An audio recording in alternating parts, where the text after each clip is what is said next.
Hello friends, welcome to my YouTube channel large animal vet. आज हम बात करेंगे रिपीट ब्रीडिंग के बारे में, क्योंकि फील्ड कंडीशन में रिपीट ब्रीडिंग एक बहुत ही कॉमन प्रॉब्लम है और जिनके पास गाय भैंस होती है तो उनको कभी ना कभी इस रिपीट ब्रीडिंग के प्रॉब्लम का सामना करना ही पड़ता है। तो आज हम इस वीडियो में आज के जानेंगे कि जो रिपीट ब्रीडिंग है वो एक्चुअल क्या होता है। हम रिपीट ब्रीडिंग का केस, अगर कोई गाय है तो उसको कब कह सकते हैं कि ये रिपीट ब्रीडर है, या फिर हम ऐसा कब कह सकते हैं कि ये रिपीट ब्रीडिंग का केस है। उसके बाद हम देखेंगे कि रिपीट ब्रीडिंग के क्या क्या कारण होते हैं और उसमें से जो सबसे कॉमन प्रॉब्लम है रिपीट ब्रीडिंग का वो कौन सा है, और उसके बाद हम बात करेंगे इसके ट्रीटमेंट के बारे में।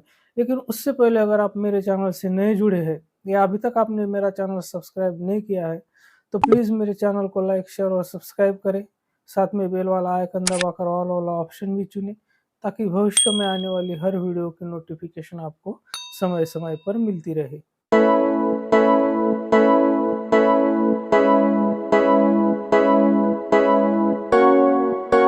तो सबसे पहले हम बात करते हैं कि रिपीट ब्रीडिंग क्या होती है, कब हम कह सकते हैं कि ये रिपीट ब्रीडिंग का केस है, या फिर ये जो काऊ है, ये जो गाय है वो रिपीट ब्रीडर है।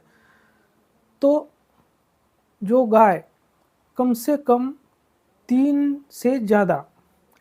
बार से ज़्यादा बार हम उसको आर्टिफिशियल इंसेमिनेशन या फिर नेचुरल सर्विस दे चुके हैं, तो उसके बाद भी अगर वो कंसीव नहीं कर पा रही है, ये हो गया पहला पॉइंट। दूसरा पॉइंट ये है कि वो कम से कम इससे पहले एक बार उसका पार्चुरेशन हुआ हो, यानी कि इससे पहले कम से कम एक बार उसने बछड़े या बछड़ी को जन्म दिया हुआ हो। उसकी जो स्ट्रेस साइकिल की लेंथ है, वो स्ट्रेस साइकिल की लेंथ जो है वो नॉर्मल है, मतलब जितनी होनी चाहिए उतनी ही है। इसके साथ साथ जो उसका वजाइनल डिस्चार्ज होता है, तो उस वजाइनल डिस्चार्ज में कोई भी एबनॉर्मेलिटी नहीं है, मतलब कि वजाइनल डिस्चार्ज जो है वो बिल्कुल क्लियर है, नॉर्मल है। इसके साथ साथ वो जो गाय है उसका जो एज है वो 10 साल से कम है। इसके अलावा जब हम उसके रिप्रोडक्टिव ट्रैक्ट को एग्जामिन करते हैं, जब उसमें हम हाथ डालकर देखते हैं तो वहाँ पर कोई भी हमें पाल्पेबल एबनॉर्मेलिटी नहीं नज़र आती है। तो ये सब जो पॉइंट्स मैंने बताए, ये कंडीशन जब किसी गाय में हमें देखने को मिलती है तब हम कह सकते हैं कि ये रिपीट ब्रीडर का है या फिर ये रिपीट ब्रीडिंग का केस है। तो रिपीट ब्रीडिंग क्या होती है, या फिर जो रिपीट ब्रीडर काऊ होती है वो क्या होती है, ये पॉइंट जो है ये बिल्कुल क्लियर हो चुका है कि उसमें वो जो गाय होती है वो 10 साल से कम उम्र की हो और कम से कम उसने एक बार इससे पहले बछड़ा या बछड़ी दी हुई हो। इसके साथ साथ हम उसको 3 या 4 बार से ज़्यादा उसको एआई या नेचुरल सर्विस दे चुके हैं, फिर भी वो कंज्यूम नहीं कर पा रही है। उसका जो वजाइनल डिस्चार्ज है वो बिल्कुल क्लियर है, उसमें कोई एबनॉर्मेलिटी नहीं है। उसके रिप्रोडक्टिव ट्रैक्ट को अगर हम पाल्पेट करते हैं तो हमें पाल्पेबल कोई एबनॉर्मेलिटी भी नज़र नहीं आ रही है। उसके स्ट्रेस साइकिल की लेंथ है वो भी रेगुलर है। तो ये सारे पॉइंट्स जो होते हैं ये हमें रिपीट ब्रीडर का केस है या नहीं है इसको कंसिडर करने के लिए ये सारे पॉइंट्स हमें ध्यान में रखने होते हैं। तो अब हम बात करते हैं कि रिपीट ब्रीडिंग के क्या क्या कारण हो सकते हैं। तो सबसे पहला जो कारण है वो है जेनेटिक, क्योंकि बहुत सारे केसेस में ऐसा भी देखा जाता है कि जो काऊ है जो कंसीव नहीं कर पा रही है 3 बार भी उसको एआई या नेचुरल सर्विस देने के बाद, तो वहाँ पर एक कारण हो सकता है कि उसके पेरेंट्स थ्रू ही उसको जेनेटिकली वो डिफेक्ट आया है जो कि उसमें रिपीट ब्रीडिंग करवा रहा है। इसके बाद जो दूसरा फैक्टर आता है वो एज, क्योंकि रिपीट ब्रीडिंग के केस में जो पशु का एज होता है वो बहुत ही एक इम्पॉर्टेंट पॉइंट है। अगर पशु, क्योंकि मैंने पहले ही बताया कि जो पशु है, जो गाय है, वो 10 साल से कम उम्र की होनी चाहिए, तभी हम उसको रिपीट ब्रीडर कह सकते हैं। तो इससे आपको पता चल गया होगा कि एज का इसमें कितना इम्पोर्टेंस है, क्योंकि जो रिपीट ब्रीडिंग के ज़्यादातर केसेस देखने को मिलते हैं वो ओल्डर एज में देखने को मिलते हैं। इसलिए ये भी एक इम्पॉर्टेंट पॉइंट है कि उस पशु का जो एज है अगर वो ज़्यादा होगा तो उसमें रिपीट ब्रीडिंग के ज़्यादा चांसेस रहेंगे। इसके बाद जो तीसरा पॉइंट है, तीसरा जो कारण है रिपीट ब्रीडिंग का, तो वो है यूटेराइन इन्फेक्शन। अगर पशु के यूटेरस का इन्वायरमेंट अगर हेल्दी है तो ये जो नॉर्मल साइकिल होती है कंसेप्शन की और काविंग की, तो ये नॉर्मली चलती रहेगी। अगर पशु के यूटेरस में कोई इन्फेक्शन है या फिर वहाँ पर कोई एबनॉर्मेलिटी है तो वो पशु की हेल्थ पे उसका निगेटिव इम्पैक्ट पड़ेगा और वहाँ पर ये जो साइकिल होती है वो डिस्टर्ब हो जाएगी। तो जैसे कि अगर पशु में पायोमेट्रा है, मेट्राइटिस है, ऐसा अगर कोई यूटेरस में इन्फेक्शन है तो ये भी एक वजह हो सकती है इस रिपीट ब्रीडिंग के केस की, क्योंकि अगर वहाँ पर पायोमेट्रा या मेट्राइटिस जैसा कोई इन्फेक्शन है तो वहाँ पर जो एम्ब्रॉयनिक डेथ होती है तो उसके बहुत ज़्यादा चांसेस रहते हैं। चौथा जो कारण है वो है कि पशु के जो जेनाइटल ट्रैक्ट होती है उसमें अगर कोई कंजेनाइटल एनाटॉमिकल डिफेक्ट होता है, यानी कि जन्म से ही उसके जो जेनाइटल ट्रैक्ट होता है उसमें अगर कोई डिफेक्ट होता है, क्योंकि जो जेनाइटल ट्रैक्ट होता है वो oocyte ग्रोथ है, स्पर्म का ट्रांसपोर्टेशन है, फर्टिलाइजेशन है, इम्प्लांटेशन है, इसके लिए उसका उसमें डिफेक्ट ना होना बहुत ज़रूरी होता है। और अगर इस रिप्रोडक्टिव ट्रैक्ट में कोई फंक्शनल या एनाटॉमिकल डिफेक्ट होता है तो वहाँ पर भी जो है वो जेस्टेशनल फेल्योर और रिपीट ब्रीडिंग का वो भी एक कारण बन जाता है। पांचवा जो कारण है वो है इम्प्रॉपर ओवरियन फंक्शन, मतलब कि जो पशु की ओवरीज है उनका जो फंक्शन है वो प्रॉपर नहीं है।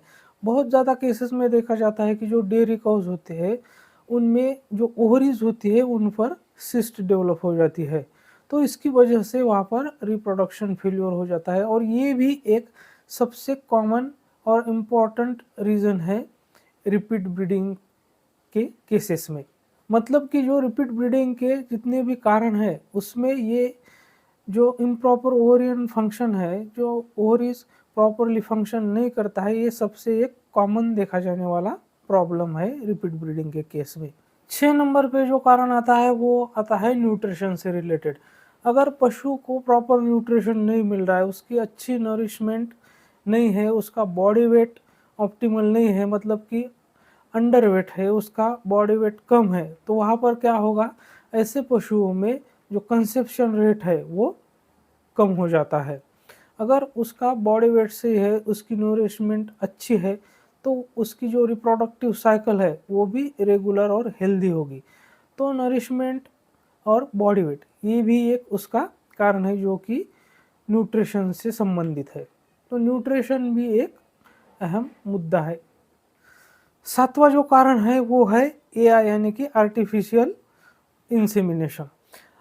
आर्टिफिशियल इंसेमिनेशन का टाइम पर होना बहुत ज़रूरी होता है। अगर जो गाय है वो मॉर्निंग में हीट में आती है तो उसको प्रॉपरली इवनिंग में सेम डे। सातवां जो कारण है वो है एआई यानी कि आर्टिफिशियल इंसेमिनेशन। तो आर्टिफिशियल इंसेमिनेशन जो है वो प्रॉपरली बिल्कुल टाइम पर करना बहुत ज़रूरी होता है।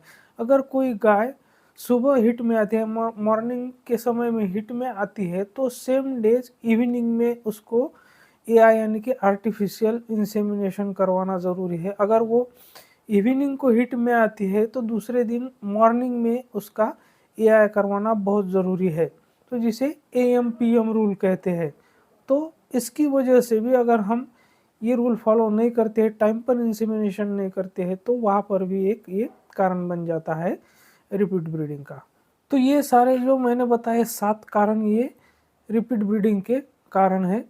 तो अब हम बात करते हैं कि ऐसा कुछ पॉसिबल क्या सॉल्यूशन है जिससे हम रिपीट ब्रीडिंग के प्रॉब्लम को कम कर सकते हैं। तो सबसे पहला जो सॉल्यूशन है इसका वो है बोल्स्टरिंग ऑफ हीट और स्ट्रेस डिटेक्शन, मतलब कि हमें सबसे ज़्यादा इम्पॉर्टेंट होता है कि हीट को हमें एक्यूरेटली और टाइम पे डायग्नोज करना। अगर हम टाइम पर हीट को डिटेक्ट कर लेते हैं तो रिपीट ब्रीडिंग के प्रॉब्लम को हम बहुत हद तक सॉल्व कर सकते हैं। तो इसके लिए आपको दिन में 2 या 3 बार सुबह, दोपहर, शाम को कम से कम आधे-आधे घंटे के लिए आपको ऑब्जर्व करना है केयरफुली कि आपका पशु कहीं हीट में तो नहीं है। इसके बाद जो दूसरा सॉल्यूशन है वो है न्यूट्रिशन। तो आप अगर अपने पशु को अच्छे से प्रॉपर तरीके से अगर न्यूट्रिशन देंगे तो उसका जो वेट है, उसकी नॉरिशमेंट जो है वो अच्छी हो जाएगी, उसका वेट गेन अच्छी तरीके से होगा, तो वहाँ पर हेल्दी जो है वो स्ट्रेस साइकिल होगी, मतलब कि पशु का रिपीट ब्रीडिंग होने के चांसेस वहाँ पर घट जाएंगे। तीसरा जो इसका एक पॉसिबल सॉल्यूशन है वो है administration of GnRH at estrus, मतलब कि जो गोनाडोट्रोपिन रिलीजिंग हार्मोन होता है उसको अगर हम जैसे ही हम हीट डिटेक्ट करते हैं तो वहाँ पर हमें ये जीएनआरएच लगा देना है, और उसके बाद हमें ठीक एआई से पहले, मतलब एआई के टाइम पे इसको लगाना है। तो इससे भी रिपीट ब्रीडिंग का जो प्रॉब्लम है वो कम हो जाएगा। तो अब हम बात करते हैं इसके ट्रीटमेंट की। तो जैसा कि आप स्क्रीन पर देख रहे हैं ये फर्टिवेट टैबलेट है। तो इसको आपको जब आप एआई करवा रहे हैं या नेचुरल सर्विस दे रहे हैं तो उससे 4 घंटे पहले एक टैबलेट आपको उस पशु को खिलानी है।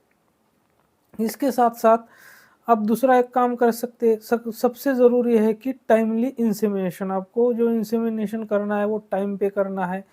और दूसरा एक कर सकते हैं आप कि डबल इंसेमिनेशन कर सकते हैं, जिससे कि जो रिपीट ब्रीडिंग के चांसेस कम हो जाएंगे। और साथ ही साथ जो जीएनआरएच के प्रिपरेशन होते हैं, जैसे कि गोनाडोट्रोपिन रिलीजिंग हार्मोन्स के जो प्रिपरेशन होते हैं, जैसे कि ये फर्टेजिल इंजेक्शन आप स्क्रीन पर देख रहे हैं, या फिर जैसे कि ये रिसेप्टाल इंजेक्शन आप देख रहे हैं, तो इसको आप 2.5 ml इंट्रामस्कुलर एआई या फिर नेचुरल सर्विस के टाइम पर इसको लगाना है। तो मेरे साथ बने रहने के लिए आपका बहुत बहुत धन्यवाद।